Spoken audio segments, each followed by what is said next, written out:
Hi, and welcome to another exciting pirate news. I am your quartermaster of the Massachusetts chapter, and with me I have the wonderful, the amazing, the Malt, our one and only Steve, Good evening. and our fearless leader, the man himself, Mr. O'Keefe. How are you, gentlemen? Ahoy. How are you guys doing tonight? I am joined this evening by this gay Instagram light I impulse purchased while drunk. I missed. I was not caught outside in yesterday's massive hailstorm, so I'm happy about that. That was a trip. Yeah, interesting. Interesting how that just popped out of nowhere. Tonight, we really want to go into a couple simple things. First, what's coming up? We have the Pirate Moot happening in the 2 weeks from yesterday. So, hopefully, you guys can join us for that. That's much more open for us to sit down, talk online, stuff like that. So, definitely want to have more participation going on with that and have you really just engage in the talk. That's really for us all. So, um, that being said, our main topic for tonight is internet safety, specifically centered around VPNs. Um, Mr. O'Keefe, you're the internet security person. Can you tell us more about what's going on with that? Sure. Just before I start, I'll just mention it is the time for candidates to get on the ballot. And if that's something you're interested in, either for town, because town elections are every year, state, like state rep, state senate, or U.S. House of Representatives, send us an email, info@masspirates.org, and we will be happy to help you with that. The deadlines are coming up to get signatures into your cities and towns for state rep and state senator at the end of basically the very beginning of May. So, but U.S. House you have until much later into July or so. And we're working on a video of how to get on the ballot for some of those things. In terms of VPNs or virtual private networks, those create instead of, so we all have the problem that if you're on, say, Comcast or an internet service provider, especially with the changes to net neutrality, as well as changes in terms of allowing your internet service provider to be able to snoop on your traffic,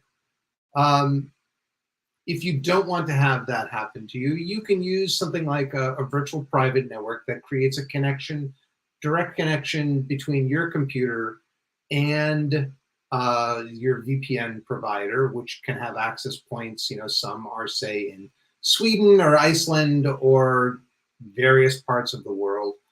And you can go and tunnel, in essence, your traffic through to those providers and then exit somewhere out. And that's all encrypted so that your ISP isn't going to be able to see what you're sending. And it can be useful if you're using, say, you want to get to, and we're not advocating for this, but you want to get to, say, Netflix in Germany, and you want to see maybe they have a different selection of stuff that you want to see, or you want to go to BBC.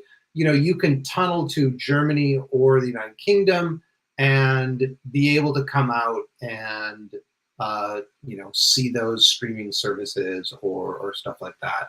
Usually it's used for work, especially with the pandemic. Many people are certainly nowhere near a majority, but large enough people are working from home or have been working from home or are sometimes working from home. And they'll use that to connect to their work network in such a way that they can access work computers securely.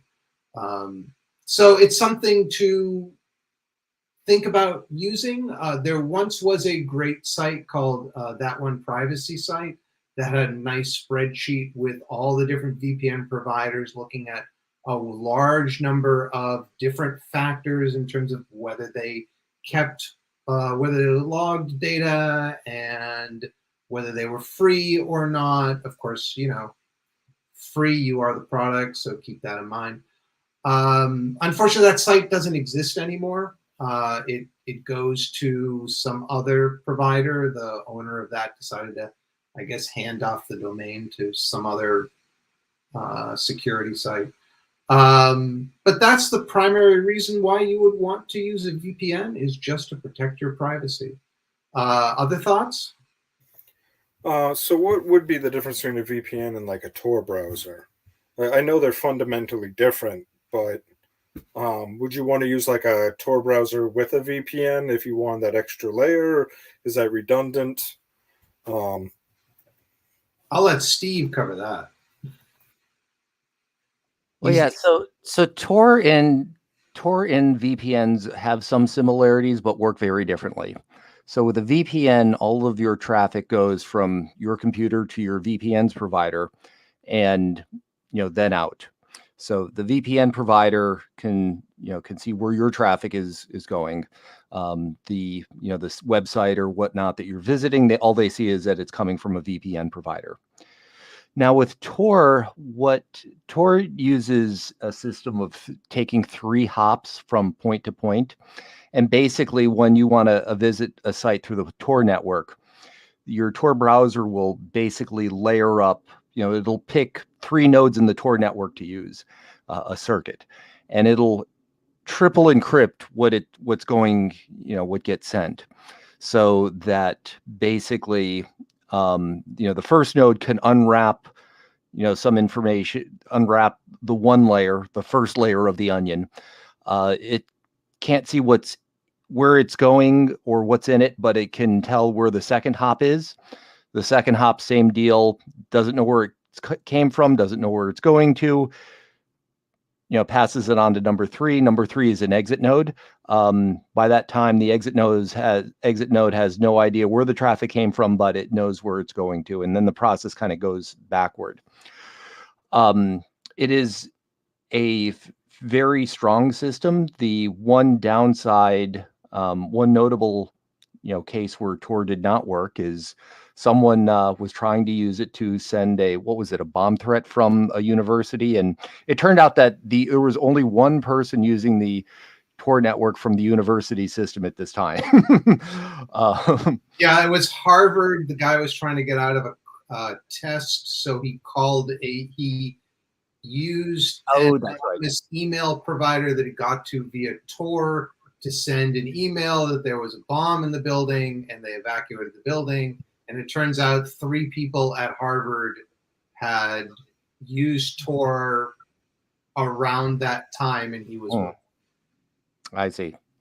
So, in that case, in theory, Tor over a VPN might have worked, but you shouldn't. No one should be issuing phony bomb threats to get out of a test you didn't study for.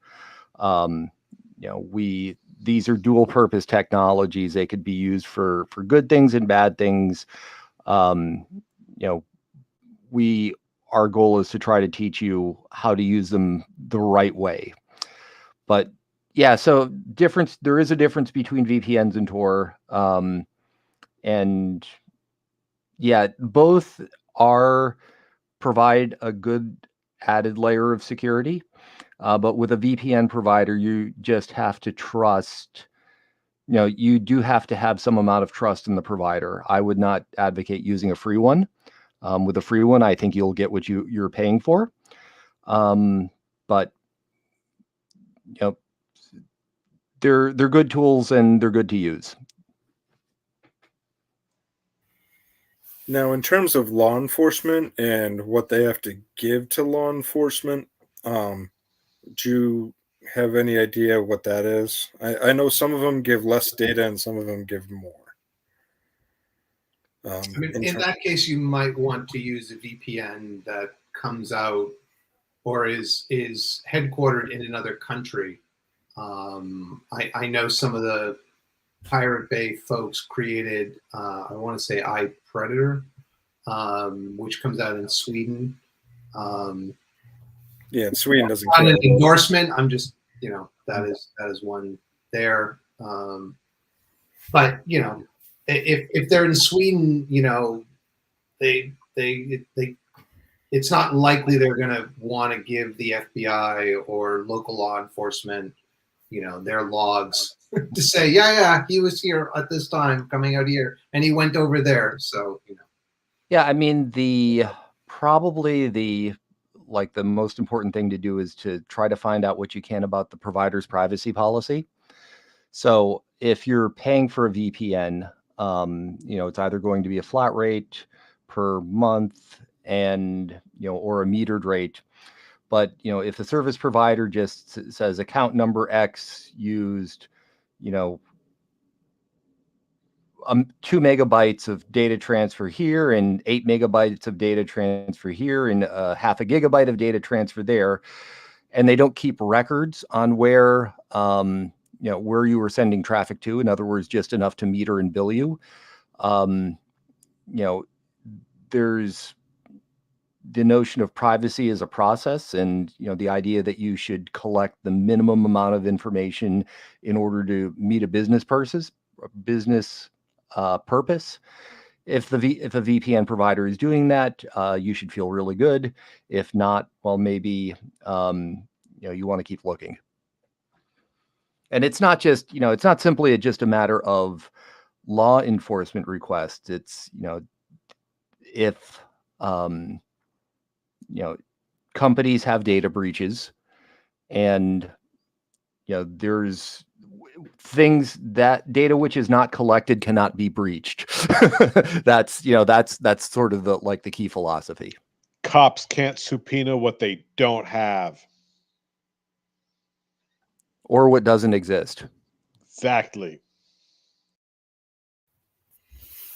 And that goes on to the next thing, which something kind of weird happened around here. It does seem to exist. It also doesn't seem to exist, and yet somehow everybody got a mailing. So towards the end of March, and I actually went and looked, and it was March 29th, I got this postcard in the mail. And it on one side, it said the true story of QAnon.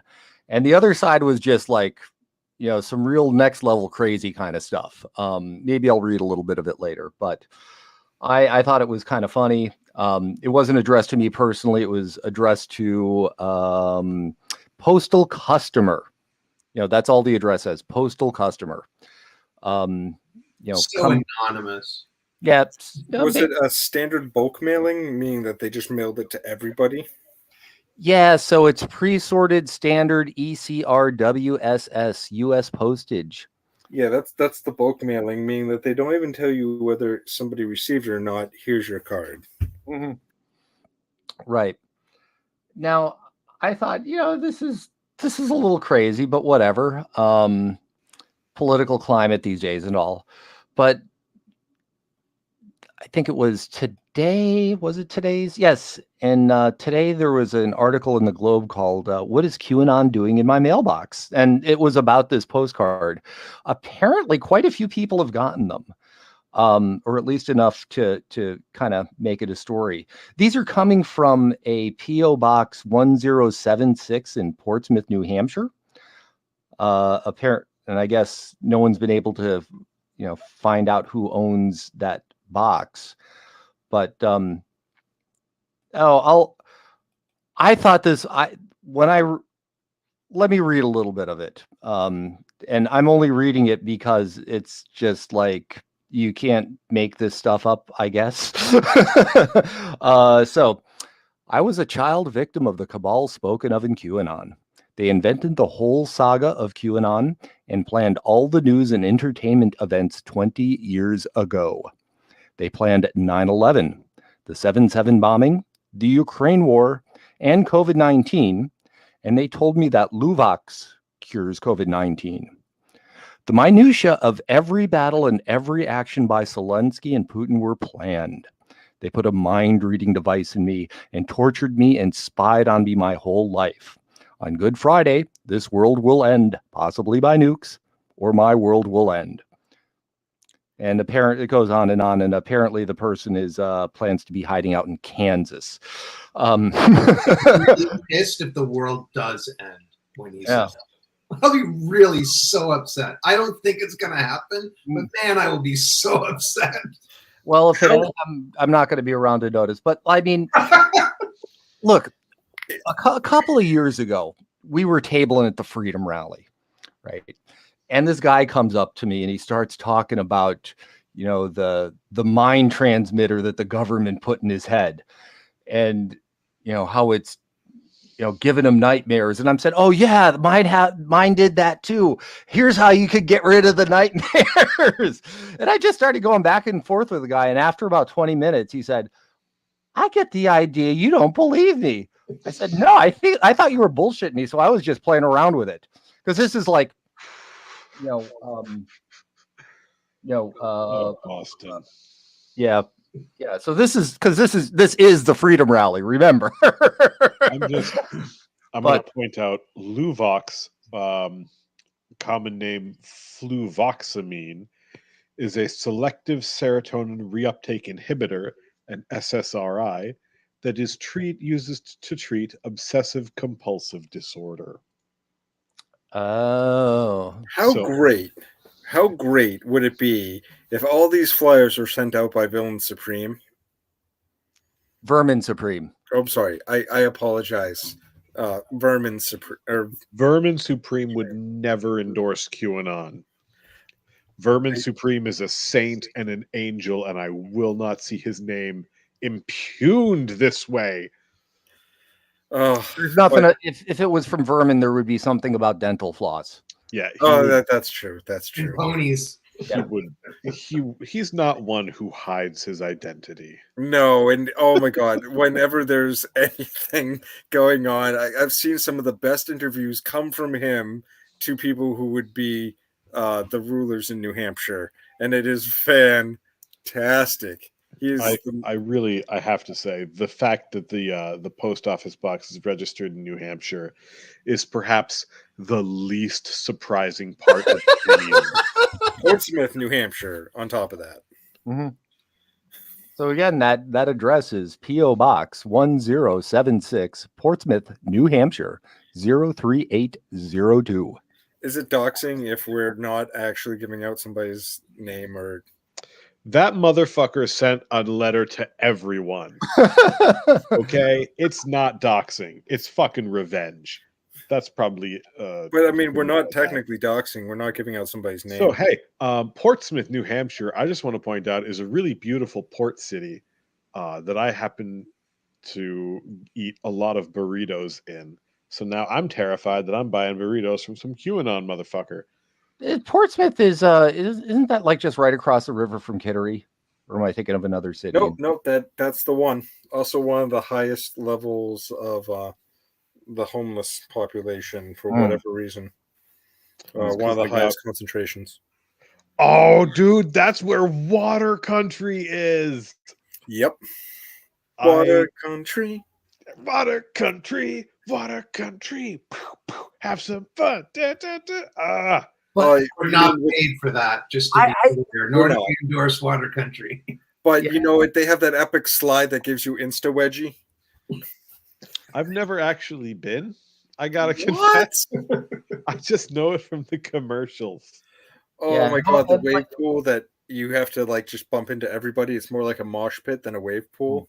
That doesn't sound fun in the least. It actually is amazing. The thing that I just can't understand is how does one come to believe this nonsense? I have an answer for that, and it's called the mere exposure effect. Explain. Oh, right. So the mere exposure effect is that as you are exposed to something more and more frequently, you will eventually come to believe it. Like your initial refusal reaction eventually just decreases to the point where you're like, yeah, okay, whatever. But also there's a level of malignant narcissism at play where you believe that you have discovered a secret that the sheeple are too stupid to understand. Ah. So this creates a self-reinforcing cycle where you eventually self-isolate from all of the elements in your life that could moderate this insanity until the only people who are in your life are the ones who are also on this same spiral. And this is called again? That specific cycle, No, the mere what? the mere exposure effect. Okay. That's So not the, to be confused with the mere cat exposure effect. It could be, honestly. I mean, meerkats. I honestly, I see the same thing, but with people in cat videos. So maybe it has something to do with cats. that's You know? toxoplasmosis. Which thankfully is not transmitted by video. Yet.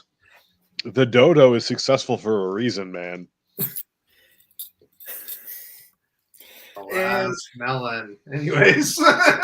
Well, and with that being said, definitely like, share, and subscribe to this video. Obviously, you can see that we are not as drunk as you thinks I am. I'm And trying my hardest, man. and we definitely have a lot of fun doing these videos. We'll continue to bring you one every week, and hopefully you can like, share, subscribe, comment, and leave us a message, or even better yet, offer to join us. We'll have some fun We meet over IRC on Tuesdays. every Tuesday. That's a sentence you heard on the 90s. Check us out at AskPirates.org. Thanks, Joe. Thanks, Malt. Thanks, Steve. Bye. And we are clear. I have